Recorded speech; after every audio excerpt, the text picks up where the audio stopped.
관저 같은 경우는 어떻습니까? 출입 기록이 다 남습니까? 안 남습니까? 출입 아니 그냥 얘기하세요. 뭐 출입 기록이 남는 거 아니겠어요? 그렇죠. 예. 출입 기록 남습니까? 안 남습니까? 그것도 yes or no. 예. 기록은 경비 목적상으로 해가지고 유지하게 되어 있습니다. 아니 남잖아요. 그렇잖아요. 예. 모든 공공기관에 출입 기록이 남아 있죠. 그 비서실장님. 네.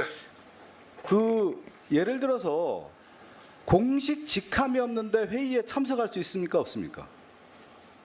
뭐 경우에 따라서 다르겠습니다. 경우에 따라서 그게 어떤 경우죠? 그러면 예를 들어서 뭐 필요해서 뭐 참고인으로 들을 수 차원에서 있다. 부를 수도 있겠고. 그렇죠? 예. 공식 직함이 그러면 대통령 가족이 회의에 참석할 수도 있습니까?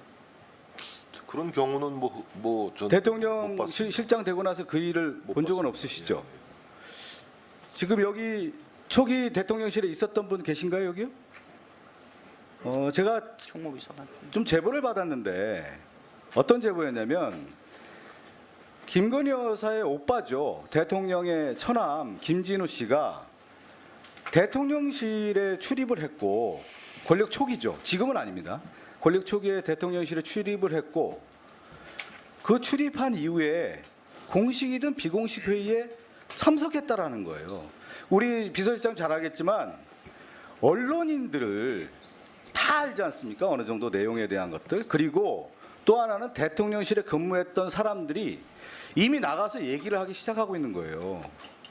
이미 얘기를 하고 있어요. 그 얘기를 좀 듣고 있어요. 지금 많은 사람들이. 이 부분에 대해서 확인할 수 있습니까? 없습니까? 뭐 가짜 뉴스로 추정됩니다. 가짜 뉴스가 아닙니다. 이거는 유력한 제보기 제가 때문에. 비서실장으로 제가 그래서 그럼 비서실장 그 얘기를 좀 드리는 거예요. 여러 가지 보고를 받고 이걸 있는데 가짜 뉴스라고 하니까 명확하게 여기서 규명하면 좋잖아요. 우리 대통령 기조실장도 왔기 때문에 그러면 김진우라 씨라는 분이 대통령실 출입했는지 안 했는지 그 기록에 대해서 있다고 하면은 그거 없다고 하면 시플한 거 아니겠습니까? 그걸 공개할 필요가 있지 않겠냐 이런 생각이 좀 들어요. 아니 대통령의 친인척이 뭐 출입은 할 수 있겠지만 어떤 회의에 참석했다? 이건 제가 뭐 그거 한번 확인해 예. 보십시오. 저는 유력한 제보를 받았기 때문에 잘 이해가 상식적으로 가지 제가 이 않습니다. 얘기를 어떻게 드리냐면 다시 이제 역으로 가면 여기 대통령 그 대선에서 캠프에 참여했던 분들 분명히 있을 거예요. 이것도 이제 제가 제보받고 취재를 다 한 내용인데 대통령 본선에서 그 대통령 처남인 김진우 씨가 실제 대통령의 부인인 김건희 여사에 관련된 언론 보도 예를 들어서 이 사진을 꼭 쓰십시오. 그리고 이 내용에 일정이 있습니다. 이렇게 해서 실질적인 언론 창구 역할을 다 했다는 겁니다.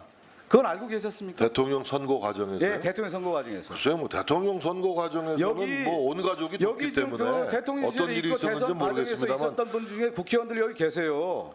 의원님 질문의 포인트는 예, 대통령 네, 제가- 친인척이 공식 회의에 참석한 적이 있느냐 없느냐로 저는 이해하고 그렇죠. 있는데 그 다음에 그런 사실은 저긴 확인한 제가 바가 그 없습니다. 확인 한번 해보시고 그 얘기는 뭐냐면 대통령 선거 과정에서도 공식 직함이 없었는데 실질적인 언론 창구 역할을 했고 그 일을 해왔다는 겁니다. 이거는 대통령실 출입 기자들이라든가 실제 대통령 선거 과정에서 국민의힘 대선 후보에 출입했던 기자들에게만 질의를 하거나 취재만 하더라도 충분히 알 수 있는 내용이에요. 제가 우리 크로스체크 다 존경하는 하고 들어왔습니다. 그 이 부분에 박성준 대해서는. 의원님께서 예. 설마 이렇게 카더라식 질문을 할 줄은 저는 몰랐습니다. 전혀 그렇지 예. 않고 저는 실질적으로 제가 그 대통령실 또 국민의힘에 취재했던 사람들 이런 사람들 다 들었던 얘기이기 때문에 실질적으로 이 부분에 대해서는 지금 말씀드리는 거잖아요. 왜 그러냐면 이 김진우 씨가 관련된 부분에 있어서 초기에 만약에 대통령실과 관련된 이 회의라든가 비공식 회의에 왔다 갔다 했다고 하면 이게 문제가 되는 게 양평 공지구 같은 경우 수사는 2021년 11월 17일부터 시작이 됐어요. 그 다음에 실질적으로 또 뭐가 있었냐면 김진우 씨 같은 경우는 사문서 위조로 기소가 됐었습니다. 이 관련된 내용들에 대해서 워낙 대선 때라든가 윤석열 정권 집권 초기에 양평 공지구 특혜와 관련된 부분이 워낙 이슈가 됐던 문제인데 이런 당사자가 대통령실을 출입을 좀 자유롭게 했다. 이런 경우에는 상당히 문제가 될 수 있다라는 점을 제가 지적을 하는 겁니다. 그런 면을 대통령실에 있는 비서실장이 한번 크로스체크 해보시라는 거예요. 이거는 역대 보면 정부가 끝나고 정권이 끝나면 남산의 부장들 책 보셨잖아요. 우리 저 워싱턴 투파운드 하시고 기자 생활 하셨으니까 대통령실 비서 다 나오는 얘기 아니겠습니까? 박근혜 정부에서도 그 청와대 관련된 내용들에 대한 내용들이 그 당시 얘기가 나왔지만 실질적으로 그것이 다 사실로 확인됐던 문제 아니겠습니까? 이것은 언론인들도 기본적으로 다 크로스 체크했던 문제들이기 때문에 제가 우려 섞여서 말씀드리는 거예요. 이런 문제가 다시 불거지지 않도록 해야 되는 것이다. 이 말씀을 드리는 거예요. 우리 존경하는 박 의원님께서도 유명한 우리 언론인이셨는데 언론 저도 뭐 언론 생활을 했습니다만 지금 말씀은 유감스럽게도 사실관계와 팩트에 기반한 질문은 아닌 걸로 이해가 됩니다. 제가 그 말씀을 제가 그래서 팩트인지 아닌지에 대한 사실 확인은 가장 중요한 게 뭐겠어요?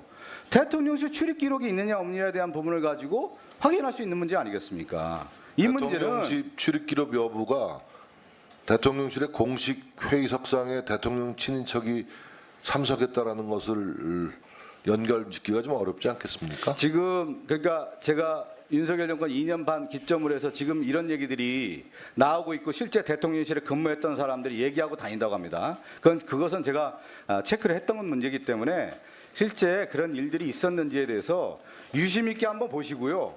그런 일이 앞으로 없어야 되는 겁니다. 이 문제에 대해서 지켜야 되는 거예요. 네, 박성준 의원님, 네 수고하셨습니다.